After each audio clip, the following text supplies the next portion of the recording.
లోకిదే న్యాయమా ఈ బతుకులో వెలుగులే సాధ్యమా విధి వంచన కలివశమా కరుణించని కఠినపు తనమా ఓం శ్రీ పుణ్యలింగేశ్వర స్వామియే నమః. శ్రీ పుణ్యలింగేశ్వర స్వామి తన బిడ్డలను ఎక్కడ నుండి ఎలా రప్పించుకుంటున్నాడో, వారిని ఎలా ఆదరిస్తున్నాడో మీరే కనులారా చూడండి. స్వామివారి ప్రాంగణంలోకి వస్తున్న ఆ వ్యాను పెద్దపల్లి సఖీ కేంద్రం వారిది.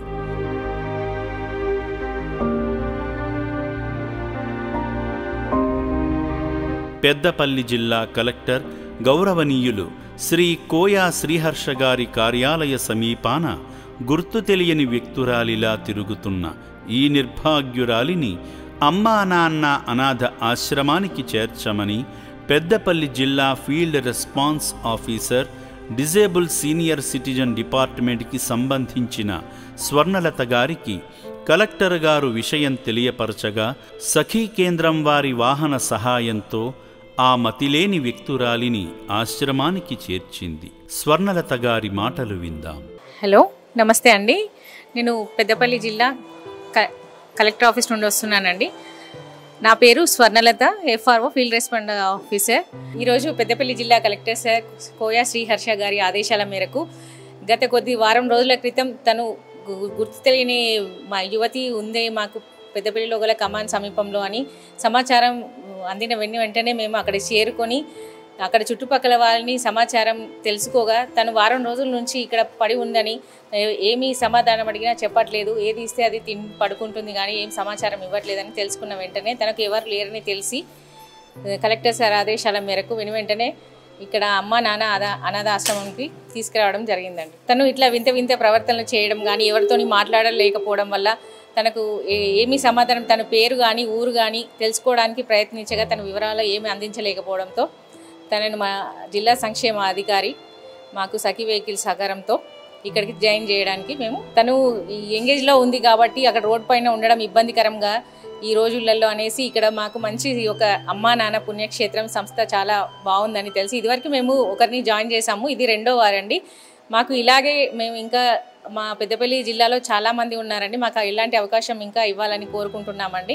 మీ సంస్థ అనేది ఇలాంటి వారికి సేవలు అందించడం మాకు చాలా చాలా సంతోషకరంగా ఉందండి. Thank you so much. అమ్మా నాన్న అనాథల పుణ్యక్షేత్రం, అన్నము పెట్టి ఆదరించే సేవధామ క్షేత్రం.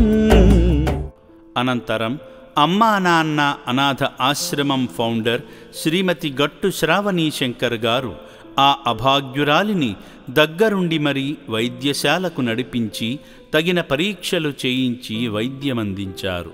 ఈ భాగ్యాన్ని శ్రీ పుణ్యలింగేశ్వరుడే కల్పించాడు.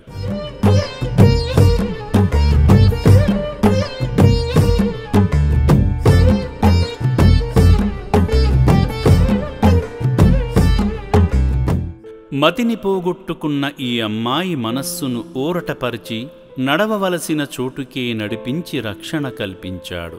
ట్రీట్మెంట్ అయిన అనంతరం ఆ అభాగ్యురాలిని అనాథులున్న విభాగంలోకి నడిపించి శ్రావణి గారు అనాథులకు ఈ మానసిక వైకల్యురాలిని పరిచయం చేస్తుండగా పట్టరాని సంతోషంతో బిగ్గరగా నవ్వుతూ తన ఆనందాన్ని వ్యక్తపరిచింది.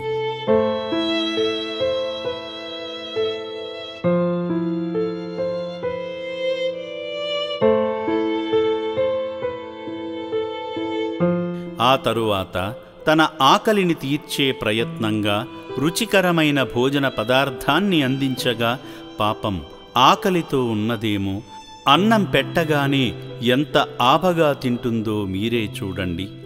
పరమేశ్వరుడు జరుగుతున్న పరిణామాన్ని గుర్తించి ఆమెకు పునర్జన్మను కల్పించే భాగ్యాన్ని అందించాడు. ఆశ్రమ ఫౌండర్ శ్రీమతి శ్రావణీ శంకర్ గారే దగ్గరుండి మరీ పునర్జన్మ కార్యాన్ని కొనసాగించారు. ఇప్పుడు ఆ దృశ్యాలను కనులారా చూద్దాం.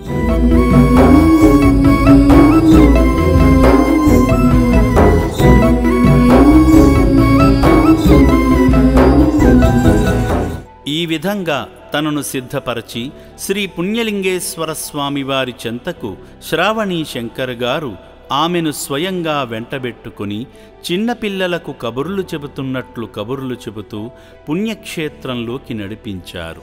శ్రీ పుణ్యలింగేశ్వరుడే ఈ బిడ్డను ఇష్టకామ్యంతో పిలిపించుకున్నాడు గనుక తనకు ఇష్టమైన రీతిలో ఈ నిర్భాగ్యురాలి చేత అభిషేకం చేయించుకున్నాడు. తెలివిలేని ఈ చిట్టి తల్లికి తెలివిని ప్రసాదించే పుణ్యకార్యంగా ఆమెతోనే నచ్చిన విధముగా పూజ చేయించుకొని పావనచరితుడైనాడు. ఇప్పటి వరకు మాట్లాడని ఆ అమ్మాయి చేత మొదటిసారిగా పంచాక్షరీ మంత్రాన్ని పలికించి మాట తెప్పించాడు.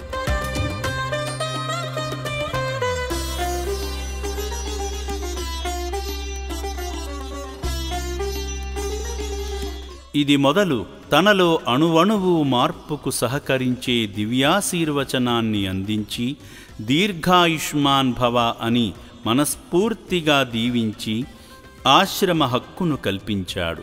తన బిడ్డగా హక్కున చేర్చుకున్నాడు. పునర్జన్మను ప్రసాదించిన పుణ్యలింగేశ్వరుడే తన జీవితాన్ని అతి త్వరలో మామూలుగా మార్చి నూతన భవిష్యత్తును ప్రసాదించాలని మనమందరము కూడా భగవంతుణ్ణి భక్తితో వేడుకుందాము.